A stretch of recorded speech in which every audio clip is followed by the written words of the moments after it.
everybody. This is Dave with No Chaser, and today's topic is something regarding recovery that I think is important to discuss because it's, a lot of people have different opinions about it, and everyone's entitled to an opinion, of course, but, it's the idea of using Zoom for recovery meetings. So, like, recovery meetings, the first things that come to mind, of course, is like Alcoholics Anonymous, AA, Narcotics Anonymous, all the anonymous.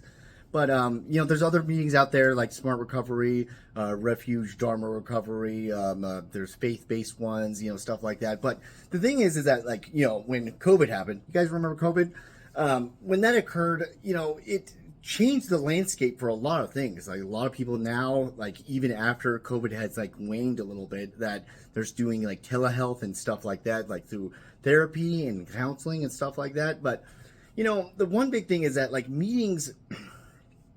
A recovery meeting is a whole different type of animal, at least in my respect. Like, it provides, like, a place that you go, like, I don't mean to be, like, all, like, romantic about it, but, like, there's, like, a journey, like, you leave your place, you leave your house, you go out, you go forth, and you meet people, and, it depends on the type of meeting you're going to. Like, if you're going to a bigger one, if you're going to a more intimate one, whether there's people people you go, like, you show up early, you have coffee, and smoke some cigarettes with some people, talk with them, And the Zoom thing is, the first thing I'll say is this, is that any meeting is better than no meeting. So Zoom meetings can be particularly helpful. But the thing is that, like, and this is not just about recovery, this is about, like, Zoom in general, is that the things that you lose from the in-the-moment experience, that interpersonal, like, in-the-moment experience, like, one thing, for instance, is, like, it's weird trying to be funny or cracking jokes because a lot of people are on, like, muted, so you don't get to hear laughter. You don't get to hear feedback. Like, I remember there's times I felt, like, so weird where I'd actually, like, be, like, faking a laughter, where I'd just be, like,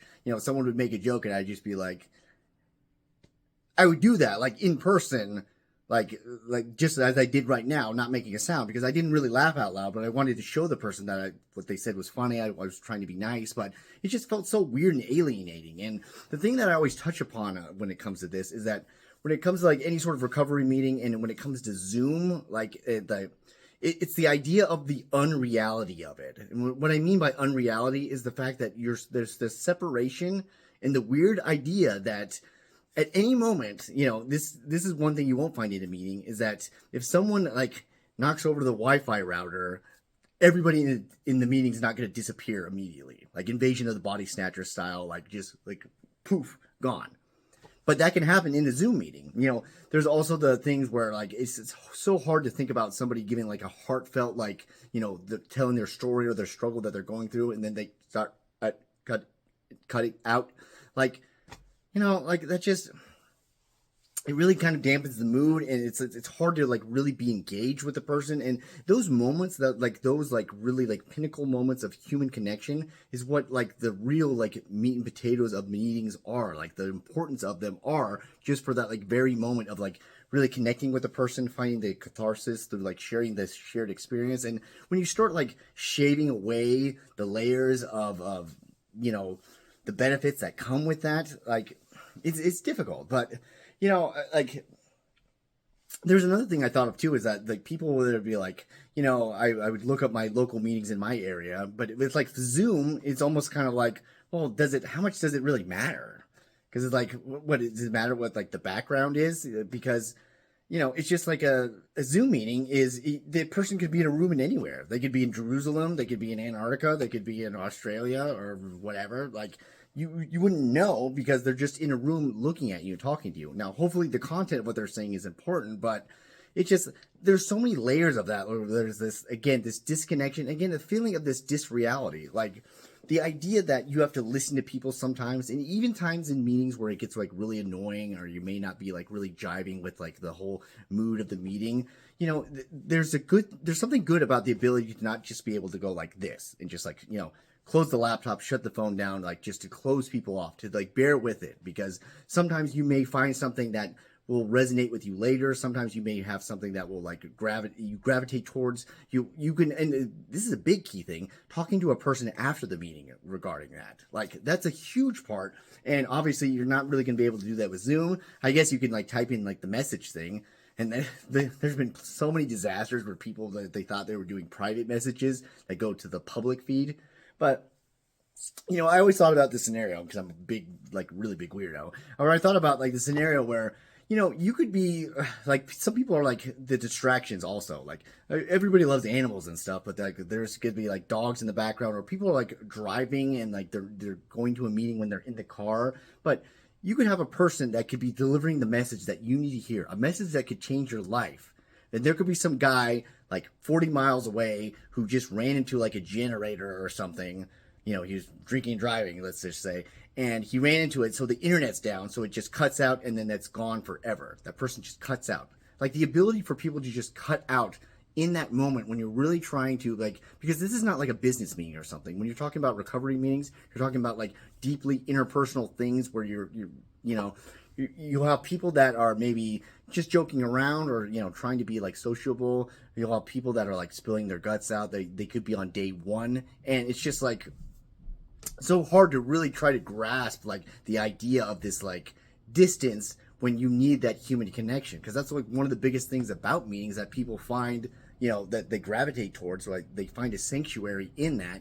And the Zoom thing just, like I said, no meeting, a Zoom meeting is better than no meeting, but just losing those things within the mix is just something where, like, I would hate, so much so, I would hate for a person to try recovery meetings and then they go on a Zoom one and they think that, well, the recovery meeting sucks because these are what they're like. It's so much different a person. I mean, you could liken it to like listening to a person in concert live or something. I don't know. I haven't been to a concert in a while, but it's just, the idea of people, just being there and just like the screen and not getting to look somebody like directly in the eyes, not getting to see people's like reaction in real time.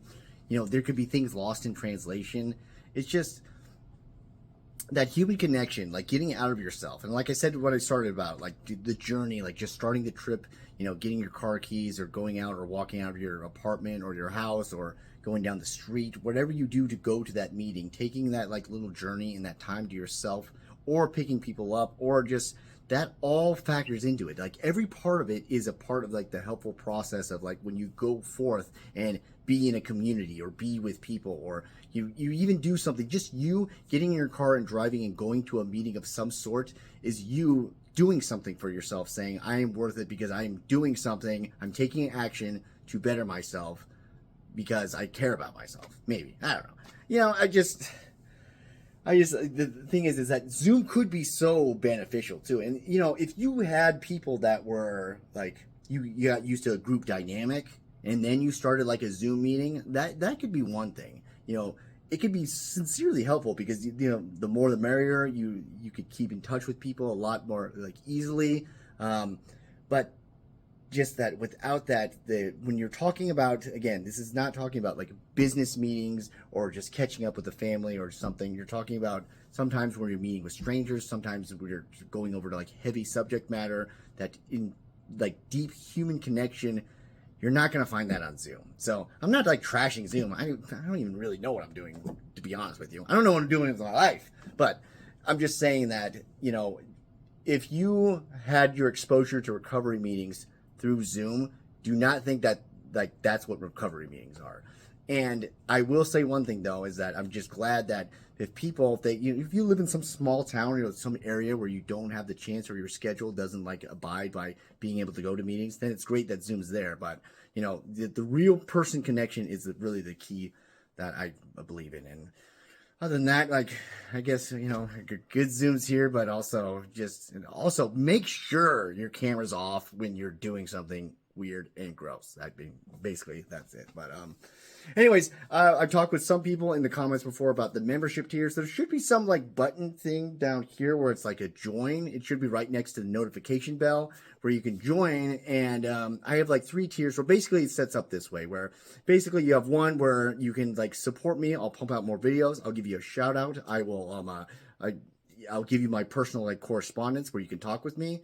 The second tier that like levels up is that you start getting into more so about, I can mention things in the episode that you wanted to cover. I can also like have a deeper correspondence with you. I can actually have my phone number and things like that. And then like the third tier, which is, I just made it up. It's just kind of like whatever, but it's one where it's just like, if within reason, I would do an entire episode based on the topic that you wanted to cover. It's, again, honestly, whatever you wanted to do, I would pretty much be down for it, as long as it wasn't something like bad. But it's just something where if there's like, I know a lot of people, when it comes to recovery, addiction, alcoholism, mental health, all that type of stuff, there's, some things where people really don't care about certain subject matters. And then some people are just like, man, no one ever discusses this thing. I really want this thing. That's what I try to provide with some of these videos, is just go over topics like that. And like I said, I'm not giving like super advice about this is how you live your life and run your life. These are my crazy thoughts about it, and thoughts that I know a lot of other people had, and just sharing that same experience that we all have. So other than that, like, subscribe, check out Shoeless in South Dakota, and most of all, be well.